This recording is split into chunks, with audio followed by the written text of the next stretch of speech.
The essence of strategy is choosing what not to do. Strategy is about setting yourself apart from the competition. It's not a matter of being better at what you do, it's a matter of being different at what you do. Competitive strategy is about being different. It means deliberately choosing a different set of activities to deliver a unique mix of value. If a strategy meets a goal, it's working. If a strategy meets a target, it's a success. The purpose of the corporation must be redefined as creating shared value, not just profit per SE. This will drive the next wave of innovation and productivity growth in the global economy. If all you're trying to do is essentially the same thing as your rivals, then it's unlikely that you'll be very successful. Businesses must reconnect company success with social progress. Shared value is not social responsibility, philanthropy, or even sustainability, but a new way to achieve economic success. It is not on the margin of what companies do, but at the center. We believe that it can give rise to the next major transformation of business thinking. You can't be all things to all people. A strategy delineates a territory in which a company seeks to be unique. Strategic thinking rarely occurs spontaneously. Operational effectiveness and strategy are both essential to superior performance. The best CEOs I know are teachers, and at the core of what they teach is strategy. Good leaders need a positive agenda, not just an agenda of dealing with crisis. Innovation is the central issue in economic prosperity. The company without a strategy is willing to try anything. Strategy is choice. Strategy means saying no to certain kinds of things. Change brings opportunities. On the other hand, change can be confusing. Competitiveness is defined as the ability of companies to compete while maintaining or improving the average standard of living. If you are cutting wages to become more competitive, that's not really more competitive. It's raising the skill and the efficiency of those workers so that they can support and sustain that higher wage.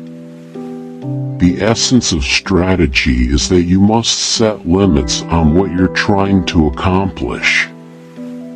Without a goal, analytics is aimless and worthless.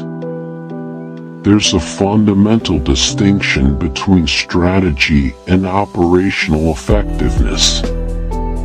If your goal is anything but profitability, if it's to be big, or to grow fast, or to become a technology leader, you'll hit problems.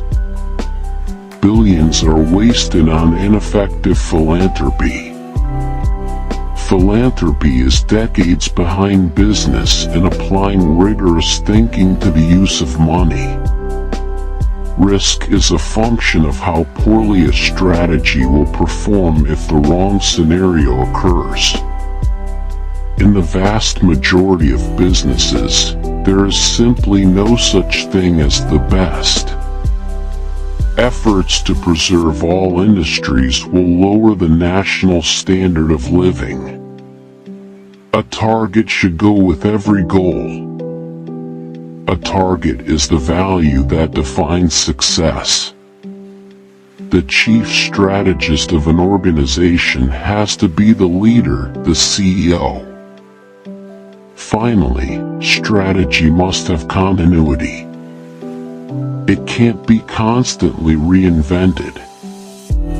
The ability to change constantly and effectively is made easier by high-level continuity. Ultimately, healthcare fails the most basic test. It's not organized around the needs of the patient. The thing is, continuity of strategic direction and continuous improvement in how you do things are absolutely consistent with each other. In fact, they're mutually reinforcing. The underlying principles of strategy are enduring, regardless of technology or the pace of change. Healthcare historically has been a very siloed field that's organized around medical specialties, urology, cardiac surgery, and so forth, and around the supply of these specialty services. The patient is the ping-pong ball that moves from service to service. Technology has given us this wonderful opportunity to have low energy costs. We have to seize that, rather than keep debating and discussing and fighting over it. Companies operating in urban communities have a tremendous ripple effect. Apple does all of its research and development in America. It has all these brilliant people sitting in Silicon Valley. But until recently, Apple made nothing in America. Zero. And the jobs that were accessible to a good, well-trained worker that knew how to do welding or assembly, none of those jobs had stayed in America. We don't have the workforce. The economic distress of America's inner cities may be the most pressing issue facing the nation. The lack of businesses and jobs in disadvantaged urban areas fuels not only a crushing cycle of poverty but also crippling social problems such as drug abuse and crime. A sustainable economic base can be created in the inner city, but only as it has been created elsewhere, through private, for-profit initiatives and investment based on economic self-interest and genuine competitive advantage. I teach in the medical school, the School of Public Health, the Kennedy School of Government, and the Business School. And it's the best perch, because most of my work crosses boundaries. The U.S. is facing a structural competitiveness problem that is leading to the weakest economy we have seen in generations.